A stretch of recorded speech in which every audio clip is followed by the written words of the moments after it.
గ్రామంలో రవి అనే వ్యక్తి ఉన్నాడు. రవి మరి వాళ్ళ పాఠశాలలో వెళ్తున్నాడు, బడికి వెళ్తున్నప్పుడు అతడు వాళ్ళ క్లాస్ రూమ్లో ఉన్న ఆ చిన్నపిల్లల దగ్గర, స్టూడెంట్స్ దగ్గర దొంగతనం చేసేవాడు. దొంగతనం మొదలుపెట్టాడు. పిల్లలు బయటికి వెళ్ళినప్పుడు, ఇంటర్వెల్ అప్పుడు పిల్లలంతా బయటికి వెళ్ళినప్పుడు ఎవరి బ్యాగులో ఏమున్నాయి, ఎవరి బ్యాగులో అని చెప్పేసి వాటన్నిటి వెతికి దొంగతనం చేస్తూ ఉండేవాడు. ఒకరోజు వాళ్ళ క్లాసులో అందరూ పిల్లలంతా కలిసి ఉన్నారు. వారంతా పిల్లలు కలిసి ఉన్నప్పుడు ఆ రోజు ఒక పిల్లవాడు, ఒక విద్యార్థి, ఉన్న స్టూడెంట్ అనగా ఇతని ఫ్రెండే అనుకోండి. ఈ ఫ్రెండ్ ఏం చేస్తాడంటే వాళ్ళ నాన్న అలాగే వాళ్ళ బంధువులు ఇంటికి వచ్చినప్పుడు బహుమతిగా ఇచ్చిన రంగు బొమ్మల్ని బడికి తీసుకొని వచ్చి వాటితో కొద్దిసేపు ఆడుకున్నాడు.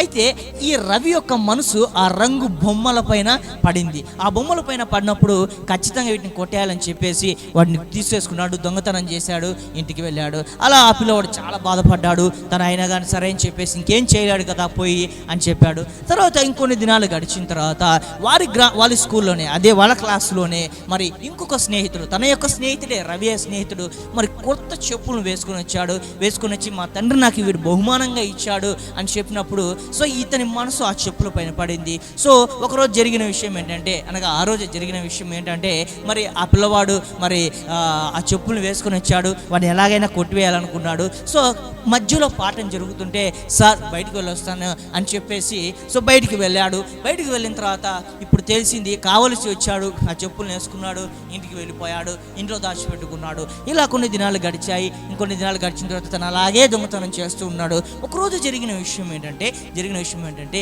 ఇతనికి అనగా రవి, దొంగతనాలు చేసే ఈ రవికి ఒకరోజు తన ఇంటికి బంధువులు వచ్చి మరి ఒక మంచి ఆట బొమ్మను, ఆ ఆట బొమ్మ ఎలా ఉంటుందంటే తన కీస్ తిరిగితే అది అలాగనే వెళ్తుంది, ఇలా కీ ఆఫ్ చేస్తే ఆడిపోతుంది. ఈ బొమ్మ మరి కేవలం వాళ్ళ బంధువులు వచ్చినప్పుడు అమెరికా నుంచి తీసుకొని వచ్చారు. ఇక అది ఇండియాలో ఎక్కడ లేదు. అతను ఆ బొమ్మ అంటే అతనికి చాలా ఇష్టం, దాన్ని పోగొట్టుకునే ఏమాత్రం ఇష్టం లేదు.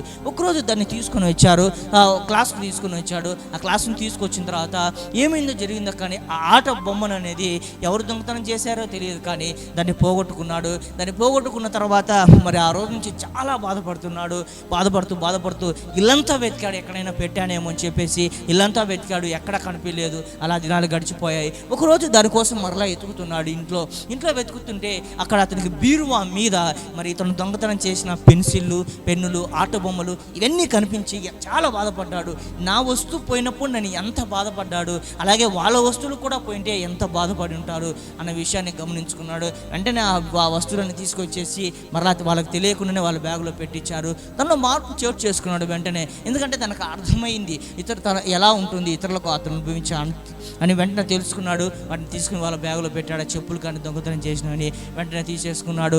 తర్వాత 2 దినాలు గడిచిన తర్వాత వాళ్ళ ఫ్రెండ్ ఒకరు వచ్చాడు. ఆ ఫ్రెండ్ వచ్చేసి ఏమనంటే ఇదిగో నీ ఆట బొమ్మ అని చెప్పి ఇచ్చేసాడు. ఆట బొమ్మ చెప్పి నీలో మార్పు తీసుకొని రావడానికే మేము ఇలా దాచిపెట్టాము నీ ఆట బొమ్మను, నీకు తెలియచేయడానికే ఇతరులు ఎంత బాధపడతారన్న విషయాన్ని చెప్పినప్పుడు అప్పుడు అతను కూడా సంతోషించాడు. నాలో మార్పు రావడానికి నా ఫ్రెండ్స్ సహాయం చేశారన్నప్పుడు సో అటువంటి విషయాన్ని ఒక మార్పు రావడానికి ఒక మంచి పని అని చేశాడు.